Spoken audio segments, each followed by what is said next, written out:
सलाम, नमस्ते, सत श्री अकाल।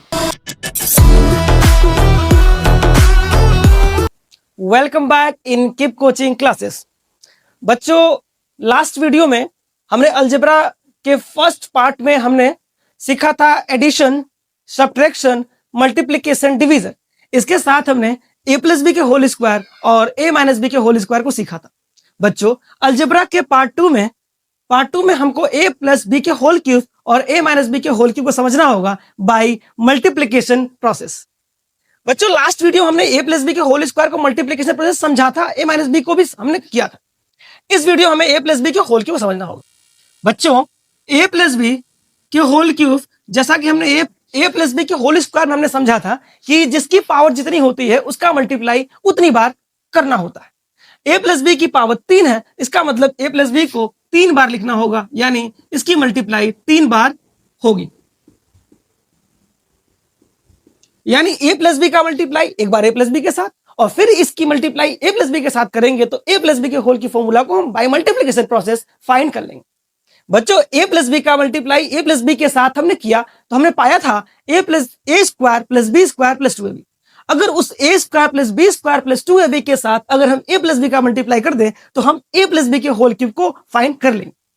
जैसा कि a प्लस बी के साथ हम किए थे तो आए थे a square plus B square plus 2ab, या आप कह लें a square plus 2ab plus B square. इस a square plus B square plus 2ab में अगेन अगर हम a प्लस बी का मल्टीप्लाई करें तो हम a प्लस बी के होल क्यूब के फॉर्मूले को फाइंड कर लेंगे। बच्चों, हमने लास्ट वीडियो में ये बात किया था कि हम ये मल्टीप्लाई लेफ्ट या फ्रॉम राइट हम कहीं से भी शुरू कर सकते हैं। चलिए हम इसको हम ये जो लेफ्ट में है यहां से हम शुरू करते हैं। a की मल्टीप्लाई अगर हम a के साथ करते हैं बच्चों, तो हमने कहा था कि मल्टीप्लाई के केस में सिर्फ वेरिएबल का होना काफी है, इसमें पावर की हमें जरूरत नहीं है। और जब ऐड हमें करना होगा तो ऐड करने के लिए हमें वेरिएबल के साथ साथ हमें उसके पावर को भी देखना। अगर हम a की मल्टीप्लाई a के साथ करें बच्चों तो इस a की पावर कितनी है 2 और इस a की पावर कितनी है 1। जब a की मल्टीप्लाई a के साथ करेंगे तो a एज इट इज और 2 पावर 2 और पावर 1 ये ऐड होकर के हो जाएगा पावर 3, यानी a क्यूब। बच्चों, a को हमने a स्क्वायर मल्टीप्लाई कर लिया, अब a की बारी है b स्क्वायर मल्टीप्लाई करने की। क्या a की मल्टीप्लाई b स्क्वायर में होगी? पॉसिबल ही नहीं होता है, कोई चांस ही नहीं। क्यों? ये जो a है ये अलग वेरिएबल है और b अलग वेरिएबल, अलग अलग वेरिएबल का मल्टीप्लाई हम नहीं कर सकते। तो क्या करेंगे, वो जैसा है वैसा ही हमें लिख देना होगा। मल्टीप्लाई करने के केस में हमने ये भी डिस्कस किया था कि इसके लिए हमें सिंबल को भी देखना होगा। ये क्या है, प्लस और ये plus, plus plus plus. Multiply नहीं हो पाएगा तो a इसके साथ b स्क्वायर जैसा है वैसा रह जाएगा। अब बारी है a की 2ab के साथ करने की, यहां भी वही करना होगा, प्लस प्लस प्लस। जब a की 2ab में करेंगे तो ये a और ये इस a, इन दोनों a की पावर 1 और 1 ऐड होकर 2 हो जाएगी और ये 2 और ये b जैसा है एज इट इज रह जाएगा। मींस 2 का 2 प्लस प्लस प्लस हो गया 2 का 2। इस a की मल्टीप्लाई जब a के साथ होगी तो इसकी पावर 1 और इसकी पावर 1 मिलके हो जाएगी a की पावर 2। अब बारी है a की, भाई a के 2ab हमने किया तो a का a के साथ हो गया, b एज इट इज हमें लिख देना। बच्चों, a की multiply a square plus b square plus 2ab में हो चुका। अब बारी है इस b की a square plus b square plus 2ab करने की। सेम वैसे ही क्या b का a स्क्वायर मल्टीप्लाई होगा? नहीं हो सकता। क्यों? दोनों वेरिएबल डिफर कर रहे हैं, ये अलग है। क्या करेंगे, प्लस प्लस प्लस, शुरू में प्लस लिखने की कोई भी जरूरत नहीं। क्या a की मल्टीप्लाई b में होगी? जैसा हमने भी कहा नहीं होगी, तो एज इट इज हमें लिख देना होगा, तो ये होगा a स्क्वायर। अब बारी है इस b की b स्क्वायर के साथ, प्लस प्लस प्लस b की पावर 1 और ये b की पावर 2 मिलकर हो जाएगी 2 जमा 1 b की पावर 3। वैसे ही b को अब 2ab के साथ मल्टीप्लाई करना होगा तो प्लस प्लस प्लस 2 का 2 a का a और b की पावर 1 और b की पावर 1 हो जाएगी b की पावर 2। हमने a और b का multiply a square plus b square plus 2ab में कर लिया। अगला काम है हमें ऐड करने का। जब ऐड करेंगे तो यहाँ ऐड की सारी प्रॉपर्टी लगाएंगे, जहां की हमें वेरिएबल के साथ साथ उसके पावर को भी देखना होगा। a क्यूब को हम देख रहे हैं तो क्या और भी कोई टर्म a क्यूब का दिखा? बिल्कुल कोई भी a क्यूब का टर्म नहीं है, तो जैसा एज इट इज हमें इसी सिमिलर वैसे ही हमको लिख देना होगा। ab स्क्वायर क्या और भी कोई टर्म है? बिल्कुल ab स्क्वायर, ये 1ab स्क्वायर और यहाँ पे 2ab स्क्वायर, ये 2ab स्क्वायर और एक और ab स्क्वायर, ये मिलकर हो जाएगा 3ab स्क्वायर।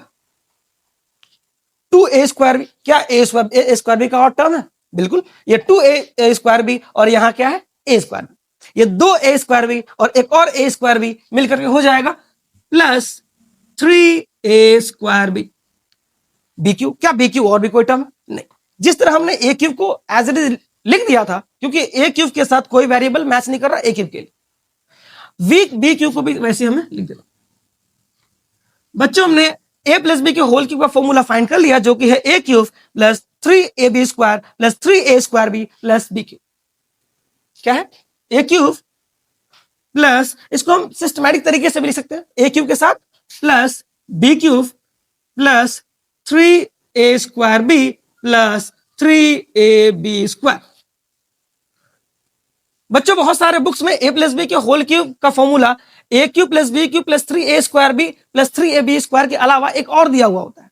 वो क्या है? वो 3a² बी और 3ab² में 3ab कॉमन लेकर क्या आएगा? जैसा a क्यूब हमने लिख दिया प्लस b क्यूब को हमने लिख दिया, इन दोनों में अगर हम 3ab कॉमन लेते हैं, कॉमन का मतलब होता है जो दोनों में हो, जो कि डिवाइड हो जाए। 3ab को अगर हम देखें तो 3 से 3 में डिवाइड करेंगे आएगा 1, a से a² में करेंगे तो ये a की पावर 2 a² है, अगर इसमें हम a से करेंगे तो ये आ जाएगा क्या? a, और b का b से मल्टीप्लाई करें, ये भी आएगा 1। उसी तरह जब हम मल्टीप्लाई 3ab का 3ab² में करें, डिवाइड करें, सॉरी कॉमन ले, तो ये हो जाएगा 3 का 3 में प्लस प्लस प्लस 3 से 3 कटा 1, a से a कटा 1, और b² का b में करेंगे तो ये आ जाएगा। बच्चों, ये फॉर्मूला हमने इस तरह फाइंड कर लिया मल्टीप्लाई करके, और फिर हमने अगेन कॉमन लेकर के a cube plus b cube plus 3ab into a plus b। जिस तरह हमने a प्लस b के होल क्यूब को मल्टीप्लाई प्रोसेस सीखा, इसी तरह a माइनस b के होल क्यूब को भी हम सीखेंगे। क्या होगा? a माइनस b के whole cube, a minus b whole cube power 3। जिस तरह a प्लस बी के होल क्यूब में पावर 3 को हमने 3 बार लिखा था, उसी तरह a माइनस बी के होल क्यूब को भी हमें 3 बार लिखना होगा, यानी a minus B into a minus B into a minus B.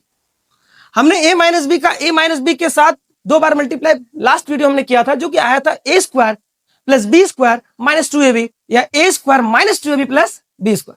उसमें अगर हम एक बार और a माइनस बी का मल्टीप्लाई कर दें तो हमें a माइनस बी के होल क्यूब फॉर्मूला हमें फाइंड हो जाए। कैसे?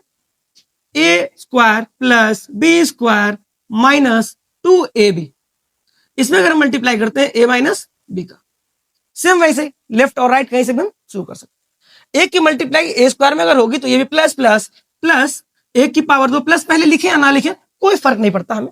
तो a का मल्टीप्लाई अगर हम a की मल्टीप्लाई a² में करें तो a जैसा हमें लिख देना होगा, इसकी पावर 2 और इसकी पावर 1 हो जाएगी a की पावर 3। जब हम a का मल्टीप्लाई b² में करेंगे, दोनों वेरिएबल डिफर कर रहे हैं, अलग है, तो हम क्या करेंगे? जैसा है वैसे लिख देना होगा, प्लस प्लस प्लस ab²। फिर वैसे ही ये a का मल्टीप्लाई 2ab में जब होगा तो प्लस माइनस माइनस 2, a की मल्टीप्लाई a में होगी तो a² और ये b। हमने a की मल्टीप्लाई ऊपर वाले टर्म में कर लिया, अब b की बारी है और b को भी उसी सिमिलर वैसे करना।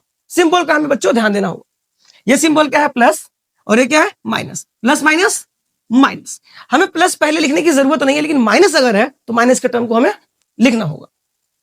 माइनस और ये plus, minus plus minus, a² यानी b का मल्टीप्लाई a² में होगा, वेरिएबल डिफर कर रहे हैं तो ये भी वैसा जैसा है वैसे लिख देंगे a² b।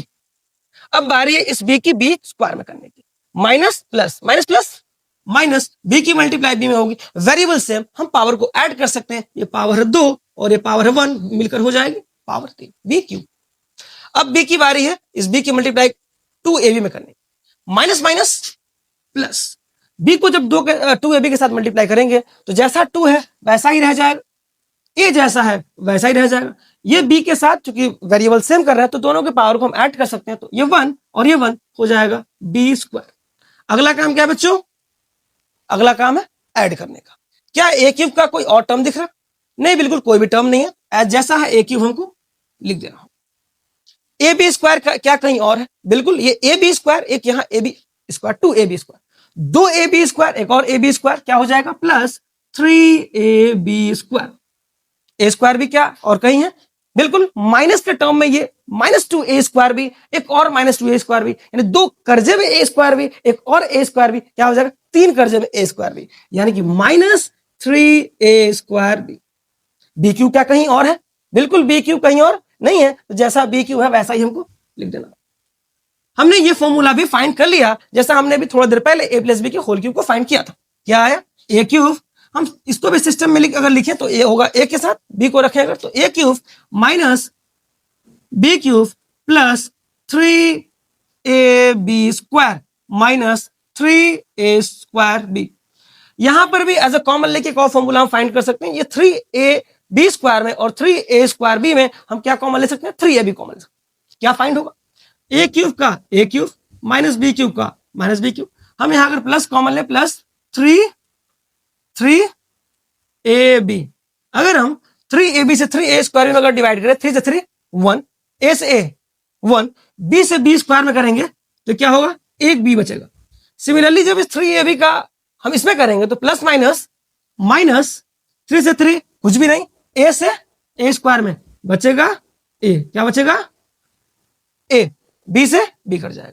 बच्चों अगर इसको हम सिस्टम में हम लेके आने की कोशिश करें, अगर हम चूंकि ये b माइनस a दिख रहा है, अगर सिस्टम में लेके आए तो हमें क्या करना होगा? आगे हमें कॉमन लेना होगा। जैसे ही हम आगे कॉमन लेंगे, ये तो कोई फर्क नहीं, ए क्यूब माइनस बी क्यूब, ये प्लस और यहाँ common minus plus minus minus, ये सिर्फ सिस्टम बनाने के लिए हम करें।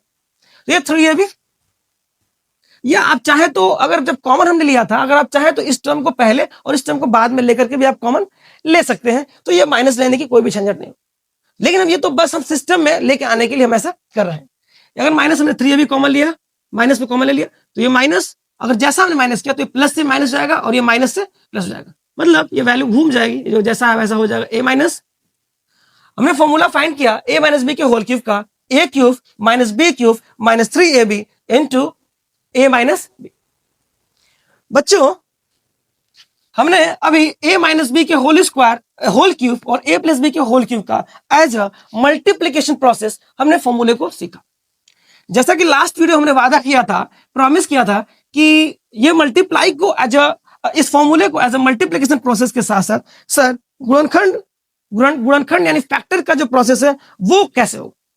बच्चों फैक्टर को करने के लिए, जैसा कि मैं अभी क्वेश्चन एक लिखता हूं और फैक्टर करने के लिए कुछ टर्म है, अगर उस टर्म को, उस चीज को अगर उस पे अगर हम थोड़ा ध्यान दें, अगर ऑब्जर्वेशन अगर करें, ऑब्जर्व करें, तो वो क्वेश्चन हमारे लिए बहुत आसान हो जाए। जैसा कि सपोज करें हम एक क्वेश्चन लिखते हैं, वो है 6x² माइनस 4x माइनस 10। कभी भी बच्चों फैक्टर जिसको हम लोग द्विघात समीकरण यानी क्वाड्रेटिक क्वेश्चन में हम इसको लेते हैं, जिसकी पावर मैक्सिमम घात 2 हो, उसमें हम फैक्टर करते। कैसे करते हैं? सबसे पहले उस सवाल में हमें क्या ऑब्जर्व करना होगा? उस क्वेश्चन में हमें यह देखना होगा कि उस क्वेश्चन में मैक्सिमम पावर कितनी है, जो वेरिएबल होगा उसकी मैक्सिमम पावर कितनी है। इस क्वेश्चन में वेरिएबल जो है वो x, इस x की मैक्सिमम पावर कितनी है? इस x की मैक्सिमम पावर 2। अगर हम मिनिमम पावर की बात करें तो बहुत से बच्चों का जवाब होगा कि सर x की जो मिनिमम पावर है वो 1 है, और कौन सा? x की मैक्सिमम पावर 1 नहीं है बच्चों। x मिनिमम पावर, x की मिनिमम पावर जो है वो वहां पे होगी जहां पे x है ही नहीं, यानी जो 10 है वहां पे x की मिनिमम पावर 0 छुपी हुई है। बच्चों लास्ट वीडियो में हमने ये चर्चा किया था कि अगर किसी भी टर्म, चाहे वो वेरिएबल हो या नॉन वेरिएबल, अगर उसकी पावर अगर 0 हो जाए तो उसकी वैल्यू 1 आती है। मींस x की पावर 0 आप कह लें 1, हमने लिखा 100, इसकी पावर 0, तो ये भी वैल्यू कितनी हो जाएगी? 1। यानी किसी भी टर्म की पावर अगर 0 हो जाए तो उसकी वैल्यू 1 आती है। मतलब यहाँ x की पावर 0 छुपी हुई है, वैल्यू 1, और 10 का 1 मल्टीप्लाई करने से वैल्यू 10 आएगा, इसलिए हम 10 की x की पावर 0 नहीं लिखते। यानी x की मैक्सिमम पावर कहां है? यहां पे, और मिनिमम जहां पे x है ही नहीं। सबसे पहले क्या करना होगा? जहां मैक्सिमम पावर है उसके गुणांक या फिर कोएफिशिएंट को देखना होगा, और जहां मिनिमम पावर, जैसे कि यहां पे अभी हमने कहा x की पावर 0 है, उसके कोएफिशिएंट या गुणांक को देखना। यहां गुणांक कितना है? 6 और ये 10। जो मैक्सिमम पावर का गुणांक है और जो मिनिमम पावर का गुणांक है, इसको आपस में हमें गुणा करना होगा, मल्टीप्लाई करना। अगर हम 6 का 10 मल्टीप्लाई करते हैं तो यह आ जाएगा 6। बच्चों हमने मैक्सिमम पावर के गुणांक और मिनिमम पावर के गुणांक का गुणा कर लिया है। अब हमें यह देखना है कि ये जो 60 है, ये 60 और किन किन तरीकों से आ सकता है।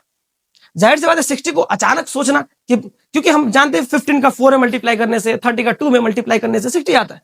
लेकिन सर क्या कोई और ट्रिक है जिसको हम इतना ना सोचें और आसानी से हमें यह मालूम चल जाए कि 2 टर्म के मल्टीप्लाई यानी 2 टर्म के मल्टीप्लाई करने से 60 आए?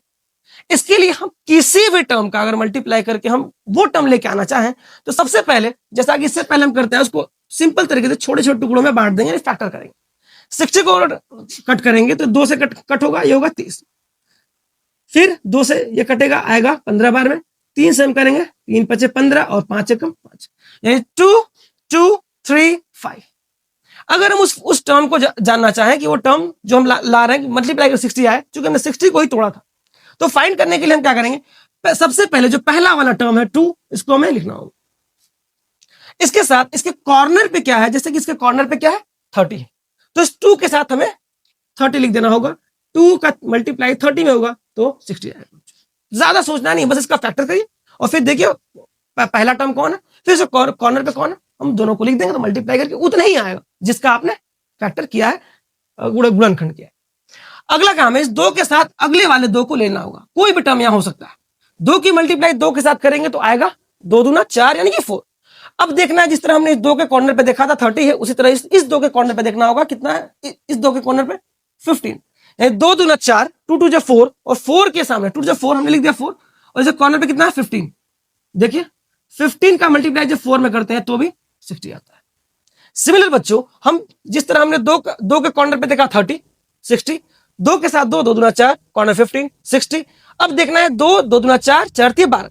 अब इन तीनों को लेना होगा। इन तीनों के कॉर्नर पे कितना है 5 है। देख लीजिए 2 दूना 4 4 3 12, हम लिख दिया 12 और कॉर्नर पे कितना 5।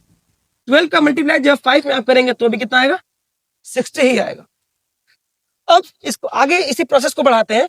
2 दूना 4 4 3 12 12 25 60 और इस 60 के कॉर्नर पे कितना है 1, यानी 60 का मल्टीप्लाई जब 1 में होगा तो भी 60 आएगा। बच्चों 6 का मल्टीप्लाई 10 में करें तो भी 60, 10 का मल्टीप्लाई 6 में करें तो भी 60, 2 का मल्टीप्लाई 30 में 60, 30 का मल्टीप्लाई 2 में 60, 4 का 15 में करें 60, 15 का 4 में करें 60, 12 का 5 में करें मल्टीप्लाई करें तो भी 60 आएगा और 5 का 12 में करें तो भी 60 आएगा। 60 का 1 में करें तो भी 60, 1 का 60 में करें तो भी 60। बच्चों इस प्रोसेस को आगे बढ़ाते हैं। इसको हम देखते हैं इस क्वेश्चन में कि अब फैक्टर कैसे करना। जो भी मल्टीप्लाई करके यहां पे 60 आया है, हमें देखना होगा उसी का या ऐड करके या सब्ट्रैक्ट करके हमें ये बीच वाला टर्म लाना है, जो कि यहां पे 4 देख रहे हैं। तो सवाल ये है सर, हम कब ये ऐड करें और ये कब सब्ट्रैक्ट करें। इसको देखने के लिए हम ये देखना होगा कि हम जिन दोनों टर्म का मल्टीप्लाई किए थे उसका सिंबल क्या है, उसका चिन्ह क्या है। बच्चों हम देख रहे हैं ये इस जो 6 का मल्टीप्लाई 10 में किए थे, 6 के साथ क्या है प्लस छुपा है और ये माइनस, यानी प्लस माइनस माइनस, मतलब बीच वाले टर्म को माइनस करके लाना है। अगर ये दोनों का मल्टीप्लाई करके, अगर दोनों के सिंबल का मल्टीप्लाई करके और ये प्लस आता तो हम बीच वाले को प्लस करके लाते बच्चों, लेकिन ये माइनस आ रहा है, इसका मतलब बीच वाले को माइनस करके लाना। कैसे? क्या हम 60 में 1 या 1 में 60 60 माइनस करें तो क्या 4 आएगा? नहीं आएगा। क्या 12 में 5 या 5 में 12 माइनस करें तो क्या 4 आएगा? नहीं आएगा। क्या 4 में 15 या 15 4 या 2 में 3 या 30 में 2 इसका हम माइनस अगर करें तो क्या ये आएगा? ये नहीं आएगा। अगर हम 10 में 6 या 6 में 10, अगर हम 10 में 6 माइनस करें तो ऑब्वियसली 4 आ जाएगा। तो क्या करेंगे बच्चों, जैसा कि 6x² और -10 जैसा एज इट इज हमें लिख देना होगा 6x²। माइनस का माइनस 4 की जगह पे हम क्या लिख सकते हैं 10 माइनस 6, 10 माइनस 6। इसके साथ हमें चूंकि 4 के साथ x था और 4 को ही हमने 10 माइनस ऑफ 6 कर सकते हैं, और ये 4 का हिस्सा क्या है x है, तो हम इस 10 माइनस 6 के साथ हम x लिख सकते हैं। बहुत से बच्चे पूछेंगे कि सर आपने यहां पे ब्रैकेट कैसे ले लिया, क्या बिना ब्रैकेट नहीं हो सकता? अगर हम ब्रैकेट की बात करें बच्चों, तो ब्रैकेट इसलिए हमने लिया कि अगर हम ब्रैकेट नहीं लगाते तो ये x बस 6 के लिए होता, जबकि हम देखें तो ये 10 और 6 ये दोनों 4 का ही टुकड़ा है, क्योंकि 10 में से 6 घटा के 4 माइनस कर दिया। ये आगे माइनस जैसा वैसा हमें लिख देना होगा। क्या करना होगा? लिख देना। अब इस ब्रैकेट को जब हम ब्रेक करेंगे तो ये आएगा 6x² minus plus minus plus minus 10 और x, minus plus minus 10x minus minus plus 6x और ये माइनस 10। बच्चों हमने मल्टीप्लाई कर लिया, हमने ब्रैकेट को ब्रेक कर लिया। अगला काम है कॉमन लेने का। कॉमन कैसे लेंगे बच्चों? कॉमन 2 टर्म में, 3 टर्म में, 4 टर्म में कॉमन हम ले सकते हैं। यहां चूंकि 4 टर्म है तो हम 2 का पेयर बनाएंगे, इन दोनों में कॉमन लेंगे और इन दोनों में कॉमन। कॉमन का मतलब क्या होता है? कॉमन का मतलब होता है कि जो दोनों में हो। जैसा कि सपोज करिए अगर हमारे पास लाल बकरी है, क्या है, लाल बकरी, एक लाल बकरी है और दूसरी सपोज दैट काली बकरी है, और बच्चों आपके पास एक लाल बकरी है और एक इसके साथ सफेद बकरी है। अब चूंकि दोनों में कॉमन है गले, तो कॉमन का मतलब क्या कि जो दोनों में हो, जैसे कि मेरे पास सपोज करिए कि लाल बकरी के साथ काली बकरी है और आपके साथ लाल बकरी के साथ सफेद बकरी है। दोनों में कॉमन क्या, कॉमन दोनों में लाल बकरी मेरे पास और आपके पास भी लाल बकरी है। तो अगर कॉमन लेंगे तो लाल बकरी को हमने बाहर कर दिया, लाल बकरी को बाहर कर दिया, बचा के लाल बकरी से लाल बकरी डिवाइड हुआ, बचा यहां पे काली बकरी, ये प्लस लाल से लाल बचा क्या, सफेद बकरी।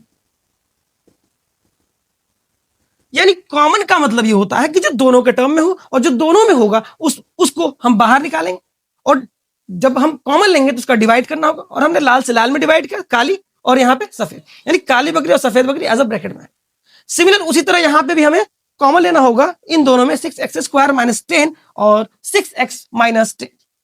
कॉमन में का मतलब क्या है, जैसा अभी हमने कहा जो दोनों में हो, 6x² और -10 में दोनों में क्या है, ऐसा कौन सा टर्म है जो दोनों में अगर हम डिवाइड करें तो कट जाए। अगर हम 6 और 10 की बात करें तो 6 और 10 दोनों में क्या ऐसा कॉमन, हम अगर दोनों में 2 से बच्चों डिवाइड अगर करें तो 2 से 6 भी कटता है और 2 से 10 भी कटेगा। इसके अलावा क्या और कोई टर्म है जो दोनों सेम टर्म से कटे, नहीं, कोई नहीं। ये 5 से आप कट करेंगे तो ये नहीं 5 से कटेगा, आप इसको 3 से करेंगे तो 3 से नहीं कटेगा, इसको आप 10 से कट कर सकते हैं तो ये नहीं कटेगा, इसको 6 से करेंगे तो 6 से नहीं कटेगा, जो दोनों टर्म से कटे। इन दोनों में क्या कॉमन लेंगे, सबसे पहले हम 2 कॉमन लेंगे। ये तो 2 रहा नॉन वेरिएबल के टर्म, क्या वेरिएबल भी कोई कॉमन आ सकता है, बिल्कुल। यहां पे x है और यहां पे क्या है, x²। दोनों को अगर हम कॉमन की बात करें तो जो मिनिमम जो टर्म है उसी को कॉमन लेना होगा, x² और x में मिनिमम कौन है, वो x है, तो 2 के साथ हमें x कॉमन ले लेना होगा। इसके बाद जब कॉमन लेंगे तो डिवाइड होगा, 2 का 2 में डिवाइड होगा 6 में, तो 2 3 6 3 आएगा। x² में करेंगे तो ये बचेगा x 2 और एक और x, 2 में से अगर एक चला गया तो एक बचेगा, प्लस माइनस 2 से करेंगे तो 2 पंजे 10, यानी कि ये आएगा 5, क्या आएगा 5 आएगा, ये 5 आया। अब इसमें हमने कॉमन ले लिया, अगला टर्म ये 6x + 6x और -10 में भी हमें कॉमन लेना होगा। बच्चों जिस तरह यहां हमने 6 और 10 में 2 कॉमन लिया, यहां पे 6 और 10 में हम 2 कॉमन ले सकते, लेकिन यहां पे x था, x हमने कॉमन लिया था, यहां पे x इसमें है, उसमें अदर वाले टर्म में x नहीं, तो इसमें बस हमें क्या कॉमन हम ले पाएंगे, इसमें प्लस हम बस 2 कॉमन ले पाएंगे, x नहीं लेंगे क्योंकि x इसमें है तो x उसमें नहीं है। कॉमन का मतलब जैसा हमने कहा बकरी वाला हमने समझा, ये जो दोनों में हो, जो हमारे पास भी हो और आपके पास भी हो। अब यहाँ क्या है, 2 हमने कॉमन ले लिया तो क्या आएगा, 2 से 6 में डिवाइड किया आएगा 3, x में तो कोई छेड़छाड़ नहीं, जैसा x है वैसा हमने लिख दिया, प्लस माइनस 2 की 10 में होगी तो 2 × 10, यहां पे हमने कॉमन ले लिया। बच्चों अब यहां पे जो हमने कॉमन लिया इसमें कॉमन का कॉमन होगा, अगर कॉमन का कॉमन के रूप में अगर देखें तो यहां भी 3x - 5 है और यहां भी 3x - 5 है। ये दोनों में से सबसे सिंपल तरीका ये है कि दोनों में से किसी एक को आप ले ले, ये होगा 3x - 5, बाकी जो बचेगा उसको अगले अदर हम ब्रैकेट में रख सकते हैं, जैसे कि 2x + 2, तो हम इसको लिखेंगे 2x + 2। बच्चे फैक्टर हो चुका, मैक्सिमम पावर, जैसा कि यहां हम द्विघात बोल रहे हैं, मैक्सिमम पावर x की पावर 2 थी, हमने इसमें मैक्सिमम पावर को देखा था, फिर मिनिमम पावर को ढूंढा था और ये पूरा प्रोसेस हमने कर लिया, और इस तरह से हम कोई भी फैक्टर हम कर सकते हैं। तो बच्चों आज हमने सीखा a + b के होल क्यूब और a - b के होल क्यूब को एज अ मल्टीप्लिकेशन प्रोसेस अगर हम फॉर्मूले को भूल जाए तो किस तरह निकालेंगे। इसके साथ हमने फैक्टर को सीखा जहां x की मैक्सिमम पावर 2 थी। बच्चों अगली वीडियो में हम x की मैक्सिमम पावर 3 को सीखेंगे, तब तक के लिए जय हिंद जय भारत।